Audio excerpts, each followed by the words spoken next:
Salut à tous, c'est Hugo Mouton. On se retrouve aujourd'hui pour une nouvelle vidéo, sur la Williams, la sortie, plutôt la présentation de la nouvelle Williams de la saison 2023, la FW45. Alors excusez-moi cette vidéo, si j'ai une voix différente, j'ai le nez bouché, donc je vais peut-être un peu parler de manière différente. Je ne m'entends pas moi-même parler, donc je ne sais pas ce que ça donnera, j'écouterai qu'au montage. J'espère ne pas avoir de mauvaises surprises, c'est tout. Et de toute façon, ma voix ne change pas énormément si j'ai le nez bouché, je pense. Donc, j'espère que ça ne vous dérangera pas trop. Commençons directement la troisième voiture de l'avant-saison.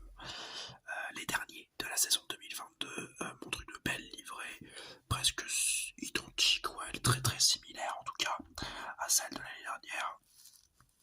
Une belle livrée bleue avec toutes les nuances de cette magnifique couleur qui est le bleu, du bleu clair foncé ou très très clair, qui rentre bien. Moi j'aime beaucoup la livrée de la Williams de cette année, et je la préfère à celle de l'an dernier, parce que le bas est noir, un peu comme l'an dernier aussi, mais la touche de couleur vive qui fait tout, c'est le pétrolier Gulf, leur nouveau partenaire, qui impose donc son logo sur la carrosserie. Logo que je trouve très beau et que je trouve fit parfaitement, mais vraiment parfaitement, avec une livrée bleue, donc du bleu, du orange et rouge, blanc. C'est beau, je trouve ça beau, voilà, donc j'aime beaucoup cette nouvelle livrée Williams et je lui trouve un énorme charme avec ce nouveau sponsor qui rend la voiture très belle selon moi. Donc cette annonce et cette présentation, c'est la vraie monoplace qui est montrée. Ce n'est pas une show car comme on peut le faire Haas et Red Bull. C'est la vraie voiture.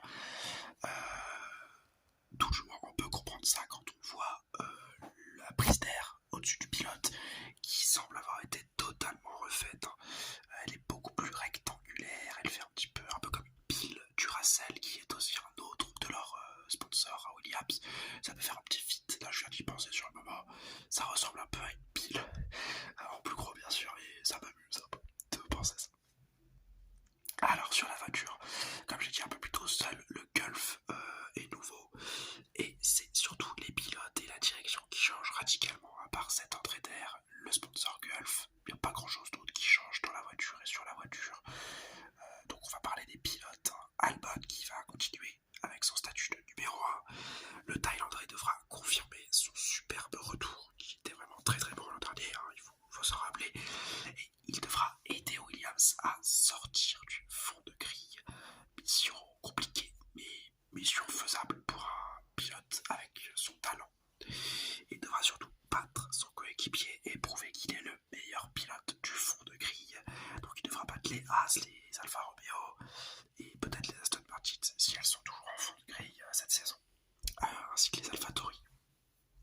Alors, sans ça, et vu l'instabilité de l'équipe qu'on verra juste ensuite, il pourrait être remercié, effectivement, s'il fait pas une très très bonne saison Alex, et que, imaginons Sargent, qui est son nouveau coéquipier, le bas, et ses places pourraient être vraiment remises en question, voire même il pourrait être remercié, mis à pied, licencié, comme vous voulez, mais voilà, il pourrait même quitter la F1, donc il a intérêt à faire une bonne saison, et une saison convaincante. Le deuxième pilote, je vous en ai un peu parlé, c'est Sargent. Il est nouveau et il va remplacer Latifi. Il devra se prouver digne de sa place et il devra se prouver, voilà, montrer qu'il mérite sa place en Formule 1, que ce n'est pas un pilote entre guillemets payant, parce que Latifi n'a pas de père qui paye son paquet, mais il a l'écurie Williams qui déjà est son écurie formatrice, et également il a son statut de pilote américain qui lui valent bien sûr ce paquet. Si il avait juste été pilote britannique, je ne pense pas qu'il aurait été là cette saison. Je pense qu'un autre pilote aurait pris le relais, peut-être un Hülkenberg ou un Schumacher, mais pas un Sargent. Sargent est là et à mon avis promu, surtout grâce à sa nationalité, qui va lui permettre et qui va permettre surtout à Williams Williams de s'ouvrir le marché américain. Ce qui est en temps soit peu bizarre parce que Williams ne vend pas de voiture. Donc je pense que c'est aussi pour les sponsors de Williams qu'un pilote comme Sargent est intéressant. Avant même pour l'écurie. Donc sauf cataclysme, le troisième de l'an dernier en Formule 1 devra en rester au moins 2 ans dans cette écurie. Ça c'est moi qui le pense. À mon avis il aura 2 ans pour s'exercer, pour montrer que c'est le meilleur, pour montrer qu'il est bon et qu'il mérite sa place. Déjà, comme je l'ai dit, pilote américain, il rapporte pas mal de thunes grâce à ses sponsors, il est de la filière Williams, et en plus, la filière Williams, eh bien, elle est bloquée, pas bloquée parce qu'il y a trop de talent comme Red Bull, mais bloquée parce qu'il y en a pas, il y en a plus du tout quasiment. Il y a des pilotes, hein, Hülkenberg, Nissany, mais c'est pas des bons pilotes, c'est pas des pilotes exceptionnels. Donc on peut comprendre que Sargent n'a pas énormément de pression sur le dos et que sa seule pression réelle pourrait être un pilote extérieur aux formules de promotion. Donc un pilote d'IndyCar peut-être, ou un ancien pilote comme imaginons Williams, un projet béton, un Sébastien Vettel qui pourrait revenir, un Alonso qui pourrait encore changer d'écurie, un Hülkenberg qui pourrait rebondir, ou par exemple un Perez qui pourrait être remercié de chez Red Bull et qui pourrait donc rebondir dans cette écurie. Ensuite, la restructuration de Williams, qui est probablement le point le plus important de cette saison.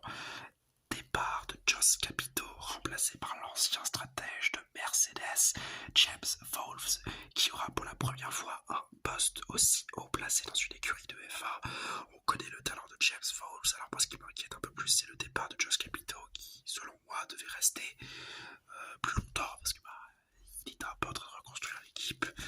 C'est Dorrington Capital qui l'a viré. Tout du moins c'est ce que j'ai compris. J'espère franchement que Dorrington Capital ne va pas virer chaque team manager dès que Williams est 10ème au championnat pilote et constructeur, enfin surtout constructeur, parce que sinon la structure ça va vraiment être de la merde, et c'est ce dont je vais parler juste ensuite. Hein. Ça va vraiment être compliqué quoi. Donc James Fowles aura une forte pression, mais sûrement pas mal de temps. J'espère tout du moins, mais pour moi il aura pas mal de temps parce que c'est un nouveau et qu'il devra créer et réorganiser une équipe capable de faire gagner Williams, qui l'an dernier était sur une meilleure voie que les 2 saisons précédentes. Alors, si l'équipe se rate à nouveau, Dorrington Capital devrait encore restructurer l'équipe, ce qui serait très dommage de licencier James Fowles au bout d'une seule année. Et qui manquerait surtout d'intelligence parce qu'en Formule 1 on ne change pas les gens et les organigrammes chaque année parce que ça prend beaucoup de temps à s'habituer. Et même en fait si Dorrington Capital trouve que finalement leur achat est mauvais, ils pourraient peut-être couper les valves et chercher à vendre. Et on sait qu'il y a des acheteurs hein, sur le marché en ce moment. Il y a Andretti, il y a d'autres écuries. Audi a acheté, Ford a acheté, peut-être que Honda pourrait faire revenir une voiture, peut-être que Porsche pourrait être intéressé. Donc voilà, il y a des acheteurs et il y a des personnes qui sont intéressées. Donc Dorrington Capital, s'il y a encore une mauvaise saison chez Williams, pourrait être tenté de revendre.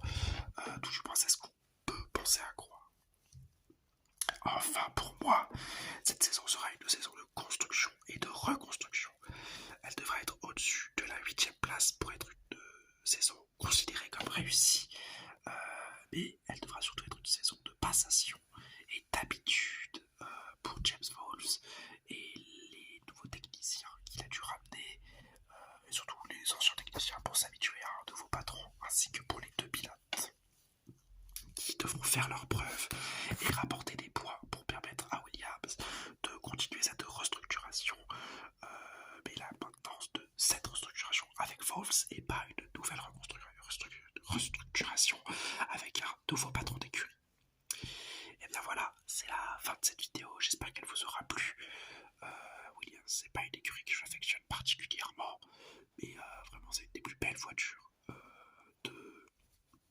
de ce début d'avant-saison, je pense. On leur souhaite tout le meilleur et je suis très très très impatient de voir Sargent à l'œuvre et de voir comment l'organigramme marchera sous James Fowles, qui est une personne que j'admire beaucoup. J'espère que cette vidéo vous aura plu, qu'elle vous aura détendu. Si c'est le cas, le petit like, le petit commentaire et le petit abonnement. Et n'oubliez pas, Forza Ferrari.